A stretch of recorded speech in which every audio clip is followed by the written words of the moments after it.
te dañ cee gis ñàkk yërmande goo xamante ni gu bari doole la. dàq bi nag dafa egg sax ci ñoo xamante ni jàpp naa ne kenn waru leen a dàq mooy les policiers ñooñu nga xamante ni dañu wax ne seeni contrat moom moo jeex ki sol tenue nationale bëccëgal réew mi guddali réew mi kooku motif économique warul tax nga ne da nga koy bàyyi rawatina ci jamono boo xam les défis sécuritaires sont énormes donc jàpp naa ne ñooñu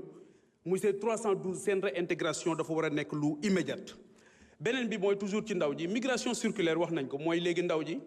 dañ leen di yóbbu ngeen dem loolu jàpp naa ne du solution keroog bi ñuy dem ni jëwriñ ji taxawee tiim leen am na lu bari lu mu fàttali ci conscience collective bi te loolu du li ñu diggoon ndawi Sénégal. gis naa sax ñu ne Qatar tamit moo ngi xaar ñeneen ñoo xamante ni duñu ñuy witt waaye des gens qui sont bien formés loolu tam dëppawul avec les enjeux de développement du Sénégal donc loolu war nañ ci taxaw bu baax. beneen bi monsieur le premier ministre maa ngi ñeewant bu baax le ministre de la justice ndax fi mu ne ñoo ngi ñëpp a ngi jooy tiim ko y compris le président de la République di wax ne le peuple doit mettre la pression sur la justice non le peuple n'a pas le droit de mettre la pression sur la justice rawatina justice boo xam ki ñu ko dénk tey nit ñi am nañ ci moom yaakaar suñ ko dooleelul buñ ko affaiblir fii may wax ak yéen am na jëmm joo xamante ni Simon Faye la tudd rédacteur en chef bu des médias Simon Faye bokk na ci taskatu xibaar yi ñu gën a respecté ci Sénégal ci probité am ci intégrité am nécessité d'enquête ñu ne moo tax tey ji ñu téye ko ay fan këram donc actuellement jàpp nañu ne képp koo xamante ni dañ ko identifier comme noonu premier ministre Ousmane Sonko dañoo war a dal ci sa kaw te loolu jàpp naa ne yow benn noon nga war a am mooy ku noonoo réew mi mais lépp loo xam dafa jëm ci yow jàpp nañ ne war nga ko mën a jéggale bu fekkee ne comprendre nañ fii nga xamante ni foofu la réew mi toll.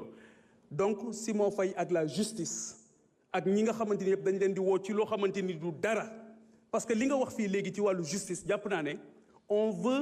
on est en train de redéfinir même la nature de notre régime. Pendant longtemps, on a décrié une administration judiciaire. Aujourd'hui, on va aller vers un véritable pouvoir judiciaire. Loolu lañ doon xeex.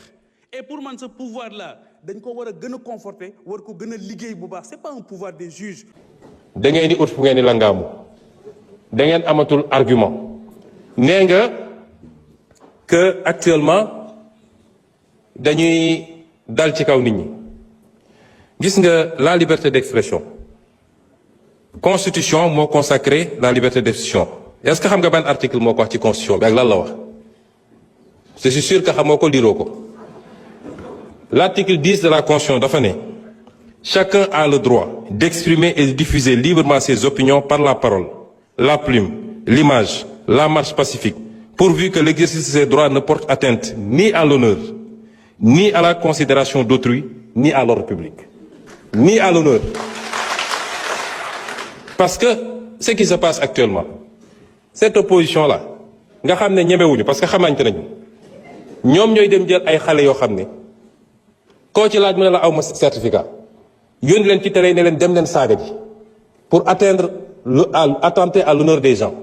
pour attenter à la dignité des gens, à la considération d'autrui et à l'ordre public. Et vous croyez que ça dañ ko bàyyi muy dox au nom de la liberté? Moi, je vais vous dire une chose. Ba fi mu toll nii je ne me suis jamais intéressé à ces questions. Lu xew ci réew mi ñu ne Sonko la. Je n'ai jamais fait arrêter quelqu'un. Le ministre de la Justice est là. Je n'ai jamais dégg naa même ñi ñu jàpp ci affaire dossier xaalis ak nangam ñu ne Sonko la. C'est pas moi. Damay xëy di gisandoo ci presse bi ñëpp ni jàpp nañ diw. Mais sur ces questions-là, je vous dis qu'à partir d'aujourd'hui, j'assume. Parce que man lu ma dugg rek ngeen xam dugg naa. À partir s'il vous plaît. Parce que ce pays duñ ko seetaan te gis nga ñi ngeen di sacrifier wujaaw yi ngeen di yónni ñuy dem di saaga ñoom seen cas nañ ko régler rapidement. mu des nag xanaa yéen opposants yi ponkal opposants yi nekk seen kër yor seeni milliards di joxe di fay ay loyer pour nit ñi saagal leen xanaa dañu génn ñeme léegi bis bu ñu effacer ñoo ñëpp ils prendront leur courage pour sortir et on les attend. Parce que nag yéen a ngi woo ci terrain bu ñu xam ñun terrain bu ñu mën ñoo leen ciy xaar. Ensuite, vous citez le cas d'un journaliste. Des journalistes qui reprennent soi-disant des articles. Est-ce que xam nga ce que la loi a dit? Vous êtes journaliste. Le responsable principal, c'est le rédacteur en chef ou le directeur de publication? c'est lui le premier responsable. salaam gars yi maa leen di ziar bu baax a baax am ngeen jàmm boo leen seetaanee vidéo pare abonné leen di like di partage vidéo bi déglu ngeen Pape Djibril Fall déglu ngeen Ousmane Sonko man nag benn affaire laa ciy wax quoi opposant bu amul argument day wax rek di rajaxi di dem quoi Pape Djibril Fall li nga xam ne loolu la wax fii nii dara taxaw si amul lenn loo xam ne taxaw na si moom xam ngeen yan wax lay nekk di waxaat nii wax yi nga xam ne saagakat yaa ngi koy wax ci plateau yi waaw journaliste naa fekk yaa ngi koy wax ci plateau yi wax jooju noonu na jël ñëw indi ko assemblée nationale quoi naan dàq nañ ñii dàq nañ ñee dañ leen a raje affaire u jaxase yooyu noonu mu dégg ko foofu noonu rek ñëw indi ko assemblée nationale. Pape Djibril Fall yow député nga boo amee looy indi assemblée nationale dangay wuti ay information yoo xam ne yu wér la ba xam ndax yow li ngay wax dëgg la wala du dëgg loolu la ñuy doyee député quoi comme ni ko Guy Marius Sagna di defee quoi day dem taxawu askan bi boo amee benn secteur bu am problème day dem foofu noonu wut ay renseignement yoo xam ne daf ko wóor ne lii dëgg la mu wut ci ay information boo xam ne lii dëgg la mu indi ko assemblée nationale di leen jooyal mais Pape Djibril Fall kenn mësu ko gis ci terrain bi kenn mësu ko gis mu dem ci benn société wala ci benn organisation taxaw di wax ak ñoom moom daal liy xew ci plateau yi ak liy xew ci télé yi loolu lay jël rek capturer ko ñëw indi ko assemblée nationale di ko politiquer quoi Pape Djibril Fall député du noonu mais Ousmane Sonko ñoo ngi koy sant bu baax a baax man damay wax ni ku yàpp Ousmane Sonko comme ni ko Cheikh Bara Ndiaye waxee woon sax ku yàpp Ousmane Sonko dañ ko fekk Casamance mais boo ko fekkee assemblée nationale da nga xam ne góor dëgg nga ko seekal boroom xam-xam dëgg nga ko seekal Ousmane Sonko du ñëw ko ñëw ba quoi billaay wala Ousmane Sonko du morom ana yeneen député yi dañoo daw ay ñoom Abdou Mbow ay ñoom bulo bu jigéen boobu noonu dañoo daw quoi du ñëw bu ñëw assemblée nationale lan lañ fa indi lan la ñuy teg comme argument Sonko wax na leen ko dem leen wuti ay argument moo gën ngeen toog rek di wax man nag comme ni ko gars yi di waxee gars yi nee nañ opposant amu fi mais man gëm ne maa ngi soo a gëm ne Sénégal amul opposition quoi Sonko wax na leen ko nee na leen yéen opposants yi toog seen biir kër yor ay milliards te ko fay ay influenceurs wala ay chroniqueurs wala ay journalistes pour ñuy saaga gouvernement bi fi nekk nii di manipuler di jaxase di def lu ne heureusement bu Sonko nee na loolu noonu dafay jeex tey quoi Sonko nee na loolu saaga yi dafay dakk quoi nee na nag day jël ay responsabilités am na yoo xam ne moom kenn dootu ko tolérer ci biir dëkk bi kenn dootu ko nangu bàyyi nit ki rek muy dem di saaga magum jëm di saaga ay kilifa yoo xam ne ñoo ngi ci biir dëkk bi ay président ay premier ministre ay ministre ay DG ku la neex nga saaga ko nga ne chroniqueur nga quoi wala journaliste